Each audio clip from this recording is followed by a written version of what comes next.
Sebuah tim peneliti dari University of Adelaide menemukan bahwa hingga 80% tweet tentang invasi Rusia Ukraina 2022 pada minggu-minggu pertama adalah bagian dari kampanye propaganda rahasia dari akun bot palsu, lapor Peter Chrono berdasarkan artikel Declassified Australia. Kampanye propaganda anti-Rusia yang diluncurkan oleh tentara bot atau akun Twitter palsu otomatis membanjiri internet di awal perang. Penelitian menunjukkan bahwa lebih dari 5 juta tweet dipelajari, 90,2%, baik bot dan non-bot, berasal dari akun pro-Ukraina, dan kurang dari 7% akun diklasifikasikan sebagai pro-Rusia. Para peneliti akademis juga menemukan bahwa tweet otomatis ini sengaja digunakan untuk menanamkan rasa takut sasaran target mereka, sehingga meningkatkan tingkat kecemasan yang dapat diukur secara statistik dalam diskursus online. Tim peneliti menganalisis 5.203.746 tweet yang belum pernah terjadi sebelumnya, dikirim dengan tagar utama, selama 2 minggu pertama invasi Rusia ke Ukraina mulai 24 Februari. Para peneliti mencatat akun-akun itu berbahasa Inggris. Perhitungan 1,8 juta akun Twitter unik dalam kumpulan data memposting setidaknya 1 tweet dalam bahasa Inggris. Temuan ini diterbitkan pada bulan Agustus dalam sebuah makalah penelitian berjudul I Stand with Putin versus I Stand with Ukraine, The Interaction of Bots and Humans in Discussion of the Russia-Ukraine War, oleh School of Mathematical Science di University of Adelaide. Ukuran sampel penelitian lebih dari 5 juta tweet mengabaikan penelitian terbaru lainnya tentang propaganda media sosial terselubung seputar perang di Ukraina. Penelitian Stanford University, grafika yang sedikit dipublikasikan tentang misinformasi Barat, dianalisis oleh Declassified Australia pada bulan September, memeriksa kurang dari 300.000 cuitan dari 146 akun Twitter. Penelitian Meta, Facebook tentang disinformasi Rusia yang dilaporkan secara luas oleh media arus utama, termasuk Australian Broadcasting Corporation, ABC, 2 minggu kemudian, hanya bersampel 1.600 akun Facebook. Laporan penelitian baru hanya muncul di beberapa situs media independen, dan di media online resmi Rusia. Studi inovatif yang mengungkap kampanye disinformasi besar-besaran terhadap Rusia di media sosial telah diabaikan secara efektif oleh media Barat, menunjukkan bagaimana cerita yang tidak sesuai dengan narasi pro-Barat yang diinginkan dikubur secara sistematis. Disinformasi Blitzkrieg. Peneliti Universitas Adelaide telah menemukan operasi pengaruh pro-Ukraina yang besar dan terorganisir yang sedang berlangsung sejak tahap awal konflik. Secara keseluruhan, penelitian ini menemukan bahwa akun bot otomatis adalah sumber 60 hingga 80% dari semua tweet dalam kumpulan data. Data yang dipublikasikan menunjukkan bahwa selama minggu pertama perang Ukraina-Rusia, ada banyak aktivitas bot tagar pro-Ukraina. Sekitar 3,5 juta tweet menggunakan tagar I Stand with Ukraine dikirim oleh bot dalam minggu pertama. Bahkan, seolah-olah seseorang menekan tombol pada awal perang ketika aktivitas robot pro-Ukraina tiba-tiba menjadi hidup. Selama hari pertama perang ini, tagar I Stand with Ukraine digunakan tidak kurang dari 38.000 kicauan per jam, meningkat menjadi 50.000 kicauan per jam pada hari ketiga perang. Sebagai perbandingan, data menunjukkan bahwa selama minggu pertama hampir tidak ada aktivitas bot pro-Rusia yang menggunakan tagar utama. Selama minggu pertama invasi itu, bot pro-Rusia mentweet menggunakan tagar I Stand with Putin atau I Stand with Russia dengan kecepatan hanya beberapa ratus per jam. Mengingat perencanaan jangka panjang yang jelas untuk invasi ke Ukraina, para ahli dunia maya mengatakan bahwa mereka terkejut dengan tanggapan dunia maya dan internet Rusia yang sangat terlambat. Seorang peneliti dari Pusat Studi Keamanan di Swiss mengatakan, operasi siber pro-Rusia yang kami lihat tidak menunjukkan persiapan yang lama dan tampak agak acak. Setelah tampaknya lengah, tagar I Stand with Putin, sebagian besar dari bot otomatis, akhirnya diluncurkan seminggu setelah perang. Tagar ini mulai muncul dalam jumlah yang lebih besar pada tanggal 2 Maret, hari ke-7 perang, yakni mencapai 10.000 tweet per jam hanya 2 kali selama 2 hari berikutnya, masih jauh di belakang aktivitas kicauan pro-Ukraina. Penggunaan tagar I Stand with Russia bahkan jauh lebih rendah, hanya mencapai 4.000 tweet per jam. Setelah hanya 2 hari beroperasi, aktivitas tagar pro-Rusia hampir sepenuhnya menurun. Peneliti studi mencatat bahwa akun bot otomatis mungkin digunakan oleh otoritas Rusia, atau mungkin dihapus oleh otoritas pro-Ukraina. Reaksi terhadap cerita-cerita pro-Rusia ini sangat cepat. Pada tanggal 5 Maret, setelah tagar I Stand with Putin menjadi tren di Twitter, Twitter mengumumkan bahwa mereka telah memblokir lebih dari 100 akun yang menggunakan tagar tersebut. Karena melanggar kebijakan manipulasi platform dan spam, dan berpartisipasi dalam perilaku sosial terkoordinasi tidak otentik. Belakangan bulan itu, Dinas Rahasia Ukraina, SBU, dilaporkan menggerebek 5 peternakan robot yang beroperasi di dalam negeri. Operator bot yang terkait dengan Rusia diduga beroperasi melalui 100.000 akun media sosial palsu yang menyebarkan informasi yang dimaksudkan untuk menginspirasi kepanikan di kalangan massa Ukraina. Pasukan keamanan Ukraina menemukan tentara bot otomatis pro-Rusia yang beroperasi dari sebuah apartemen pada Maret 2022. Serangan itu menemukan 100 set gateway GSM, kiri, dan 10.000 kartu SIM, kanan, mengeksploitasi 100.000 akun bot palsu. Pencarian tanpa filter. Penelitian sejarah dari University of Adelaide berbeda dari pengungkapan sebelumnya dengan cara lain yang paling unik dan dramatis.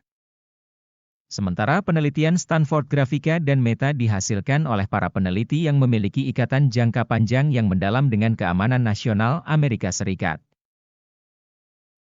Para peneliti di University of Adelaide sangat independen, tim akademik berasal dari School of Mathematical Science Universitas. Dengan menggunakan perhitungan matematis, mereka mulai memprediksi dan memodelkan sifat psikologis orang berdasarkan sidik jari digitalnya.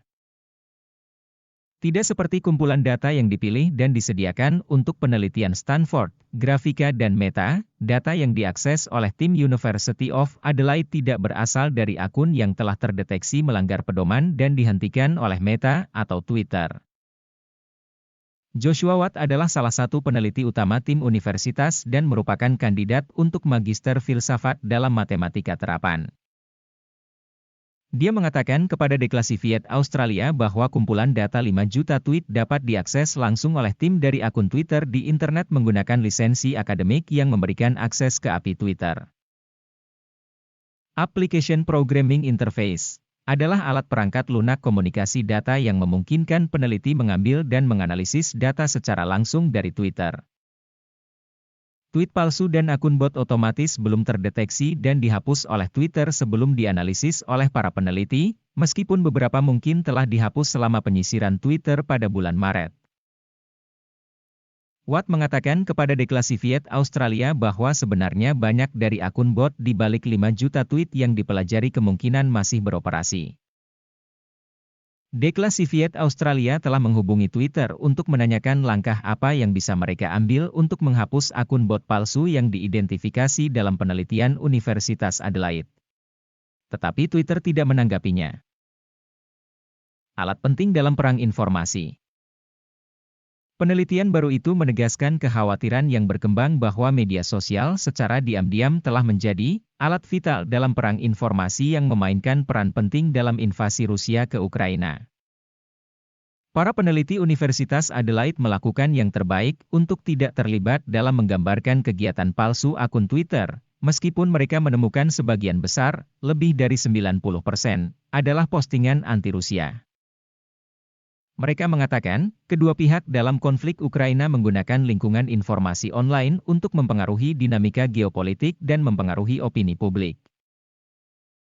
Mereka menemukan bahwa dua pihak utama yang berpartisipasi dalam perang propaganda memiliki tujuan dan gaya mereka sendiri. Media sosial Rusia mendorong narasi seputar motivasi mereka, dan media sosial Ukraina bertujuan untuk mendorong dan mempertahankan dukungan eksternal dari negara-negara Barat, serta mempromosikan upaya militer mereka sambil merusak persepsi militer Rusia. Sementara hasil pencarian berfokus pada bot Twitter otomatis, ada juga temuan tentang penggunaan tagar oleh Twitter non-bot. Mereka menemukan feed berita yang signifikan dari akun non-bot pro-Rusia, tetapi tidak ada feed signifikan dari akun non-bot pro-Ukraina. Selain jauh lebih aktif, pihak pro-Ukraina terbukti jauh lebih maju dalam penggunaan robot otomatis. Pihak pro-Ukraina menggunakan lebih banyak bot AstroTurf daripada yang pro-Rusia. Bot AstroTurf adalah bot politik hiperaktif yang terus-menerus mengikuti banyak akun lain untuk meningkatkan jumlah pengikut akun itu. Peran media sosial dalam meningkatkan rasa takut. Yang terpenting, peneliti University of Adelaide juga menyelidiki pengaruh psikologis akun bot otomatis palsu pada percakapan online selama minggu-minggu awal perang. Percakapan dengan audiens target ini dapat berkembang dari waktu ke waktu menjadi dukungan atau oposisi terhadap pemerintah dan kebijakan, tetapi mereka juga dapat memiliki efek yang lebih instan yang mempengaruhi keputusan langsung audiens target. Studi ini menemukan bahwa tweet dari akun bot palsu yang paling banyak menyebabkan peningkatan percakapan seputar kecemasan di antara mereka yang ditargetkan oleh mereka.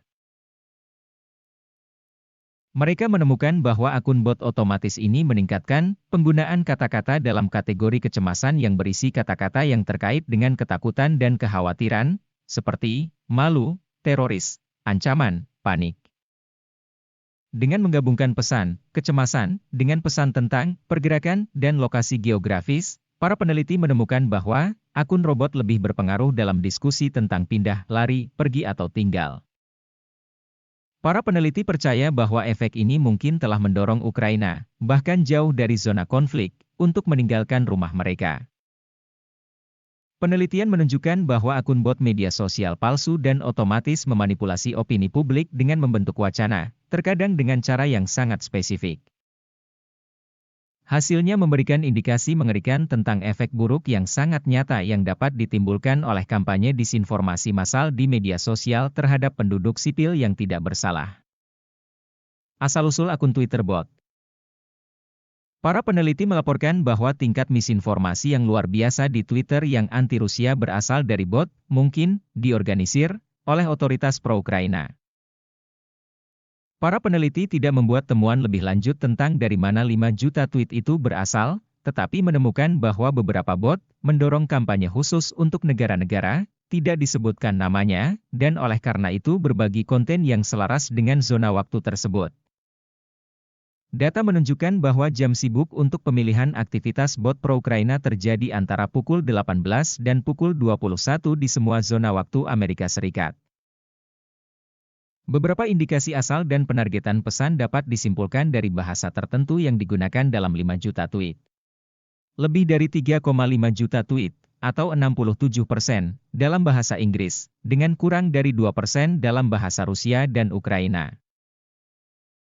Pada Mei 2022, Direktur Badan Keamanan Nasional, NSA, dan Kepala Komando Siber Amerika Serikat, Jenderal Paul Nakasone, mengungkapkan bahwa Komando Siber telah melakukan operasi informasi ofensif untuk mendukung Ukraina. Kami melakukan serangkaian operasi di seluruh spektrum, operasi ofensif, defensif, dan informasi, kata Nakasone. Nakasone mengatakan Amerika Serikat sedang melakukan operasi yang bertujuan untuk membongkar propaganda Rusia. Dia mengatakan operasi itu legal, dilakukan sesuai dengan kebijakan yang ditentukan oleh Departemen Pertahanan Amerika Serikat dan di bawah pengawasan sipil. Nakasone mengatakan Amerika Serikat berusaha untuk mengatakan yang sebenarnya ketika melakukan operasi informasi, tidak seperti Rusia. Komando Siber Amerika telah mengerahkan tim siber, berburu maju, ke Ukraina pada bulan Desember untuk membantu memperkuat pertahanan dan jaringan siber Ukraina terhadap ancaman aktif dalam persiapan untuk invasi. Tim respons cepat siber Uni Eropa yang baru terdiri dari 12 ahli telah bergabung dengan tim komando siber untuk mencari ancaman siber aktif di dalam jaringan Ukraina dan untuk memperkuat pertahanan siber negara itu.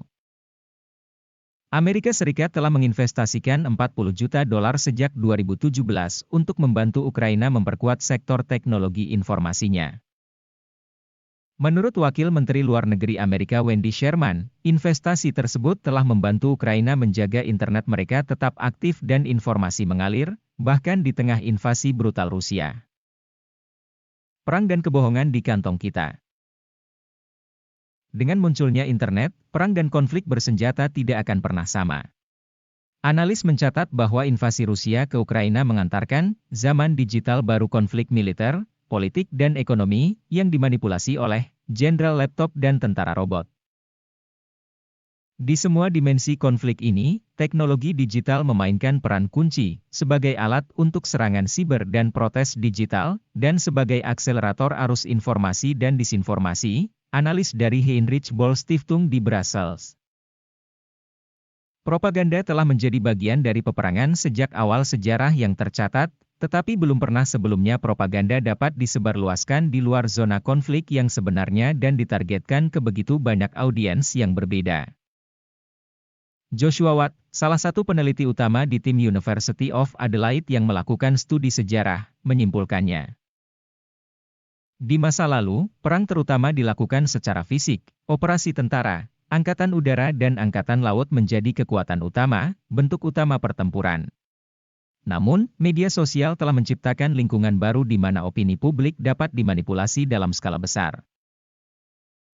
CNN membawa perang yang sangat jauh ke ruang keluarga kita, kata analis lain, tetapi TikTok, YouTube, dan Twitter memasukkannya ke dalam saku kita. Kita semua membawa sumber berita dan media berita yang kuat dan juga, tentu saja, kesalahan informasi yang tanpa henti menjangkau kita dari operasi pengaruh yang dilakukan oleh aktor jahat yang bertujuan untuk menipu.